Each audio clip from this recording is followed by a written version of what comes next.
Hey, well, thank you so much. I love Faulkner, and I love this conference, and I appreciate very much the opportunity to talk about the Word of God for a little bit of time this afternoon. Hopefully, you received a couple of handouts. I'm going to put a donation box for paper reimbursement on this handout. I know that maybe it'll serve as kindling later if you're cold tonight, but I wanted to be able to show the data that will hopefully back up some of the claims that I'm going to make this afternoon.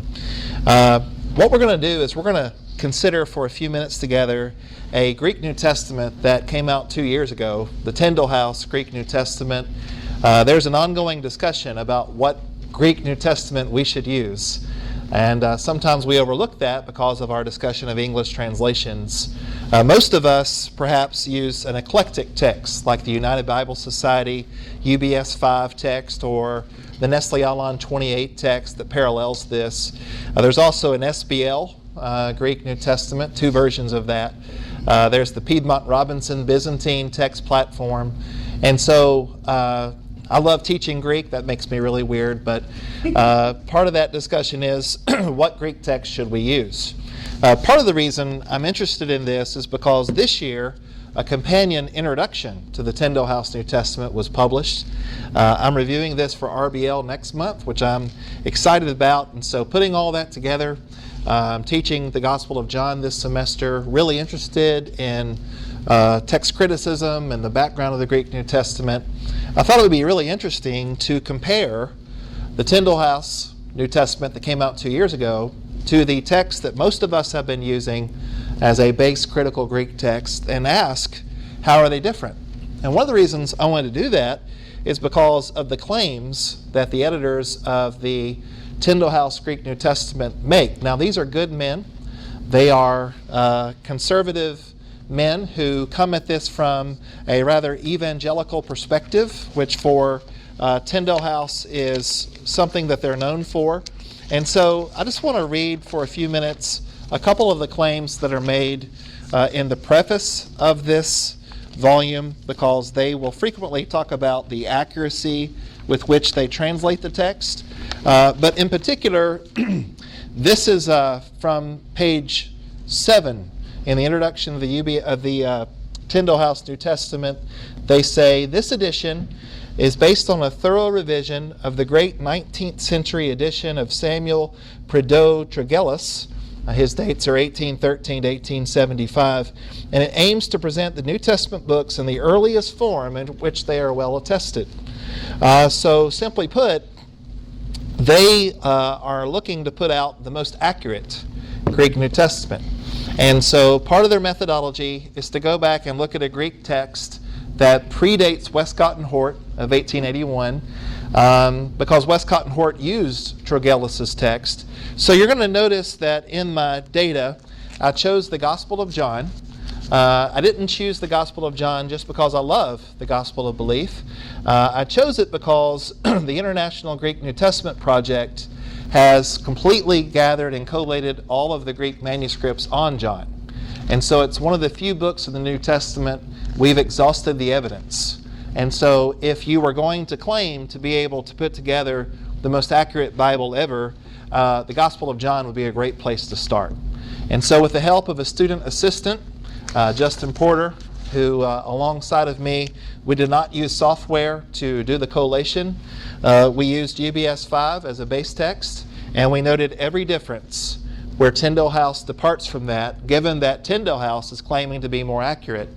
And you might notice on the handout that we found 1,019 differences. Now, that's now 1,018 because I discovered an errata list that the Tyndale House people put out, and one of the punctuation marks they've now disclaimed. And so 1,018 total differences. But you'll notice on that, the lesser of the two handouts, that 85% of these textual variations involve punctuation. The problem when we start talking about punctuation is that our earliest manuscripts that are extant, at least, don't have punctuation. They might have sense breathing divisions, they might have sigla or other markers, but they really don't have periods, commas, semicolons, question marks, the kinds of things that are featured in Tyndale House. And I love the way this is printed. It's easy to read. The paper's thick. There's a lot of things about the production that are really good. But what I wanted to do in this was not only to compare them, to note where they're different, but I wanted to ask 3 questions. Every project ought to have some research questions. And so my 3 questions are, can you see the influence of the Tregelles text on the Tyndale House New Testament? And the short answer is, not at all. I hope to demonstrate that. On the larger handout, you might notice, okay, here's what's going on here. There's the verse references from John 1 all the way through 21. Every difference. My student worker got really tired of looking at commas. Okay, so in the first column, there's this Tyndale House New Testament, how it reads, and in the second column, there is the critical text of UBS 5, Nestle Aland 28. They read the same way. Some would say that's the New Textus Receptus. That's why I like Tyndale House and what they're trying to do, although I think their claim there is a little bit sensational. So in that third column, I ask, okay, of the 2, which of those readings is reflected in the text that Tyndale House claims to use as their base text? So what we would assume is that all the way down that column you would see THNT, Tyndale House New Testament, because they're claiming that's their base text. But instead, you're frequently going to see the other option. Now, to be fair, the editors, and I know Dirk Jonkind, he's a good man. He wrote a great book on Codex Sinaiticus. He's a true New Testament scholar. He acknowledges that they basically used Tregelles, but by the end of the project, it looked like a completely different text. And so it's not like they're saying this is going to read just like the 19th century Greek New Testament that Tregelles put out. But that is a part of what I evaluated. I kind of already gave the answer away to that.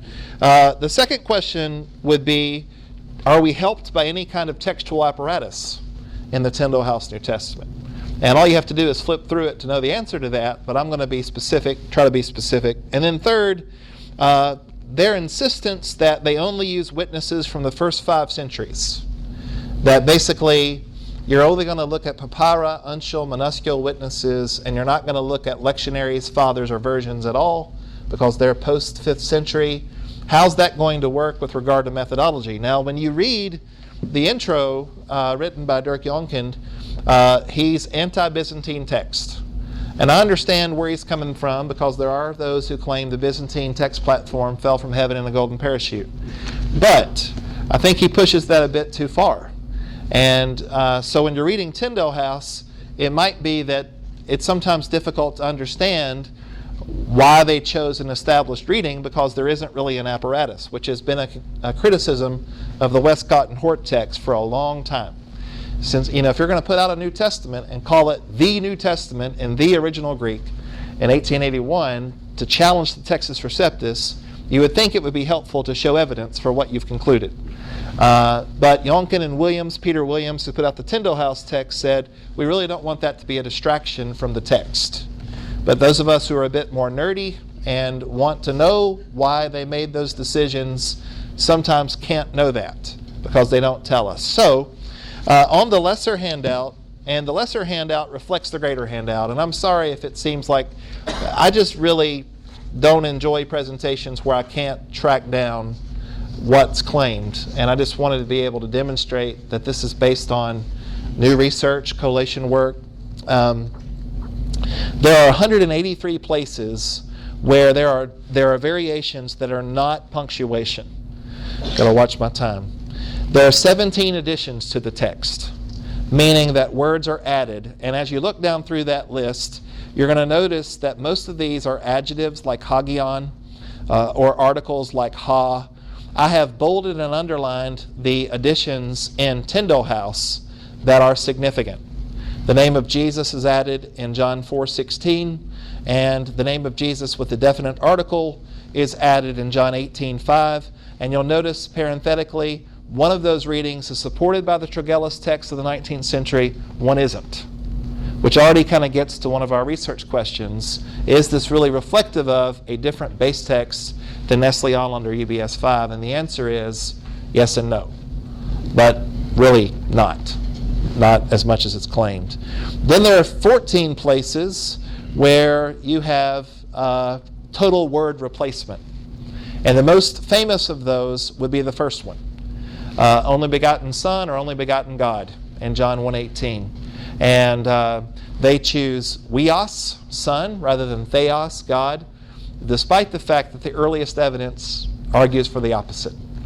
And so what I've noted there is that there are some word substitutions. You'll notice that some of these could be due to orthographical shifts, which is just where you confuse vowels, alpha, omicron, for example. Or it could be the result of consonantal exchange, where maybe due to an error of the I, someone wrote a lambda instead of a nu, or something like that. You'll notice there are 40 omissions. It's always easier to omit material than add material. In part because of maybe a flawed exemplar or because your eyes get tired. But notice that of those 40, in the critical UBS 5 text, Nestle-Aland 28 text, 26 of those, or 29 of those, all but 11, are in brackets, which means that in the critical text, they're already being questioned. And so for them to be omitted in Tyndale House isn't as big a deal as it would be otherwise. And notice that 26 of those are supported in the Tregelles text. Notice that 3 of those I've noted as significant, John 3:31, John 13:32, and then the biggest of all, John 7:53 through 8:11, which in Tyndale House is not in the text. It's in a footnote. That's the biggest decision, I think, that came out of this, and we'll talk about that more in my last 2 minutes.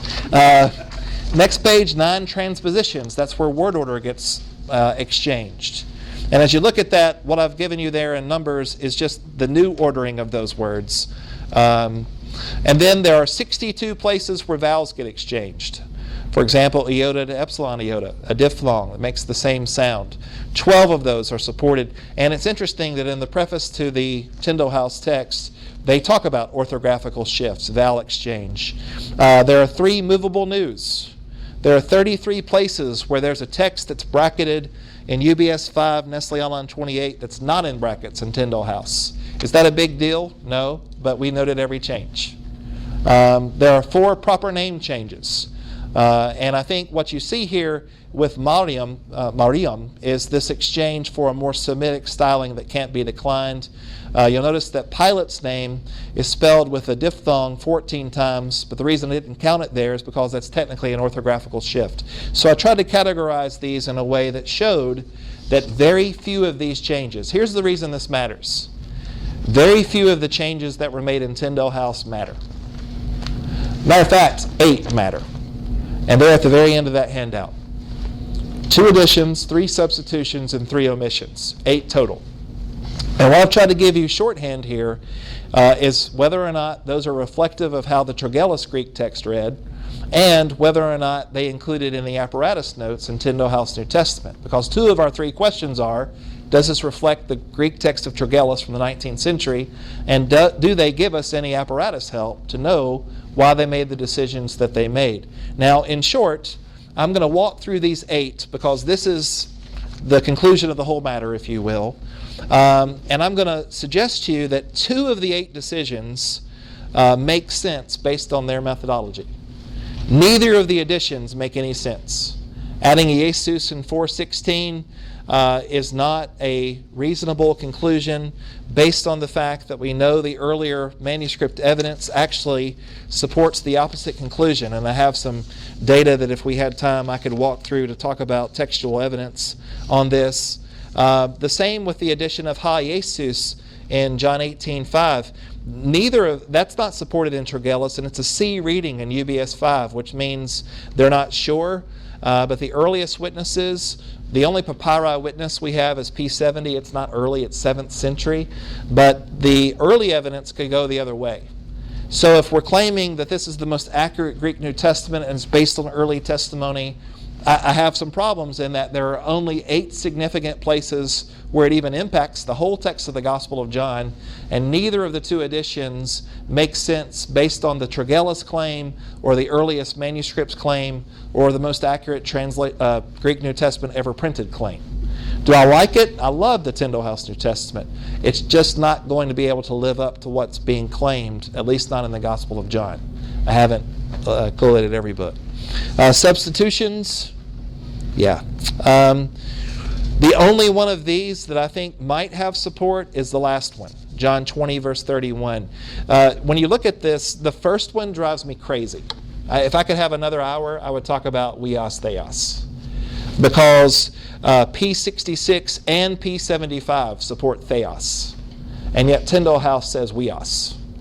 And I've reached out to Yonkind and Williams about this. I don't know what happened here, because the earliest extant witness that supports the reading chosen by Tyndale House is Codex Alexandrinus, an Alexandrian manuscript from the 5th century. Now, it's in the range, but we've ignored P66 and P75. There is some apparatus noting going on there. I'm not neglecting the reality of Jesus being the only begotten Son, well, the one-of-a-kind Son, by the way. It's just that I think that's harmonization to John 3:16 and John 3:18 rather than what might be original in John. The second of those, John 4:1, the replacement of Jesus with Kyrios. Again, P75 might favor that. P66, the evidence is split. There's no reason to conclude that's necessarily the earliest reading. And the last one, John 20, verse 31, is the purpose of John, right? Aorist subjunctive, present subjunctive. Aorist, maybe it has an evangelistic slant. If it's present, maybe it's more about enriching the faith of those who already believe. Tregelles doesn't support the reading that's in Tyndale House, and the aorist option, while being a good option, doesn't necessarily have the earlier support. Part of the problem here is there's only one letter difference, the sigma. Now, at the end of this, the omissions, the only one of those that makes sense based on their claim is the most controversial one. John 3:31, it's supported by Tregelles, but it's probably due to dictography or parablepsis.